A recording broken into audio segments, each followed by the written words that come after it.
వామ్మో ఇదేంటండి, ఒక్క సమోసా తినాలంటే ఇంత కష్టపడాలా? చక్కగా చేత్తో పట్టుకుని నోట్లో పెట్టేసుకుంటే 2 నిమిషాల్లో కడుపులోకి వెళ్ళిపోద్ది కదండి. దానికి ఇంత కోసింగ్ అవసరం అంటారా? ఇదిగో అమ్మా, ఎలా తినాలన్నది వాళ్ళ ఇష్టం మీద ఉంటుంది కానీ మధ్యలో నీ బాధ ఏంది? మరి నేను మనోళ్ళకు విషయాలు ఎలా చెప్పాలో నా ఇష్టం. మధ్యలోని మద్దలు దరివేటి ఆ సమోసా కోచ్ చెప్పినట్టు మీరు కూడా తినడానికి ట్రై చేస్తారేమో. ఓసారి చూసేస్తారా మరి?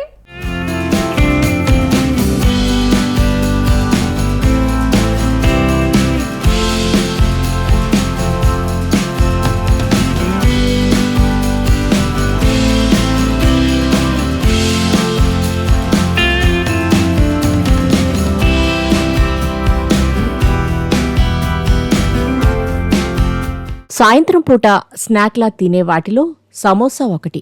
ఎవరైనా చాలా సింపుల్గా దానిని చేత్తో పట్టుకుని తినేస్తారు.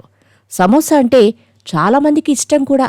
వేడివేడిగా ఉన్నప్పుడే 2 చేతులతో మరీ లాగించేస్తుంటారు. కాకపోతే ఇప్పుడు ఈ వైరల్ వీడియోను చూస్తే మాత్రం సమోసా తినడానికి ఇంత కష్టపడాలా అనిపిస్తుంది. స్నాక్ను ఫాస్ట్గా తినేయడం ఎక్కువ మందికి అలవాటు. కానీ ఈయన చెప్పినట్టు తినాలంటే మాత్రం ఒక పూట పడుతుందేమో మరి. దీనిమీద నెటిజన్లు విపరీతంగా ట్రోల్స్ చేస్తున్నారు.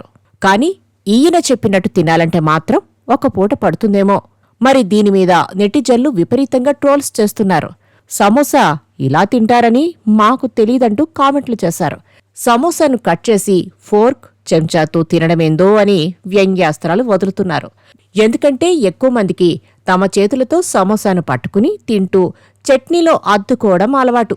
డైనింగ్ టేబుల్ వద్ద ఒక యువతి ముందు ప్లేట్లో సమోసా పెట్టుకుని ఉంది. అంతే, ఇక కోచ్ తన టాలెంట్ మొత్తం బయటకు తీయడం స్టార్ట్ చేశాడు. ముందుగా ప్లేట్లోని సమోసాను కత్తితో కట్ చేశాడు. సమోసా ముక్క కట్ అవగానే స్పెషల్ ట్రిక్ ప్లే చేశాడు.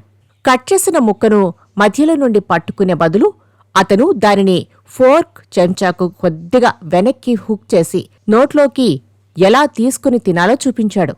ఆ తర్వాత అతను సాంబార్ కూడా స్పూన్తో తీసుకుని అదెలా తాగాలో కూడా చూపించాడు. అలా అని ఆయనేమీ నోట్లో వేసుకోలేదు. జస్ట్ నోటి ముందుకు తీసుకెళ్లి ఇలా తినాలని వివరించాడు. దీనిని అక్కడున్న వారంతా సైలెంట్గా చూస్తూ ఉన్నారు. ఈ వీడియో చూసిన నెటిజన్లు ఇది కూడా ఒక రకమైన పిచ్చేనంటున్నారు. సమోసాను అంతసేపు తినేవారు చాలా తక్కువ మంది ఉంటారేమో అంటున్నారు. ఈ సమోసా తినే పద్ధతిని ప్రదర్శిస్తున్న వ్యక్తి నాగ్పూర్కు చెందిన ఫేమస్ కోచ్. అతను ప్రజలకు ఎలా తినాలో, ఎలా తాగాలో నేర్పిస్తున్నాడు.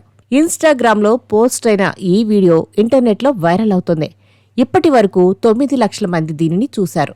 లైక్లు కూడా బాగానే వస్తున్నాయి. కాకపోతే కామెంట్లు మాత్రం చాలా వరకు ఫన్నీగా ఉంటున్నాయి. ఆ కామెంట్లు చూస్తుంటే వారెవరికీ ఆ కోచ్ చెప్పిన విధానం నచ్చినట్టుగా మాత్రం లేదు. ఎక్కువగా నెగిటివ్తో పాటు ఫన్నీ కామెంట్లు రావడమే ఇందుకు నిదర్శనం.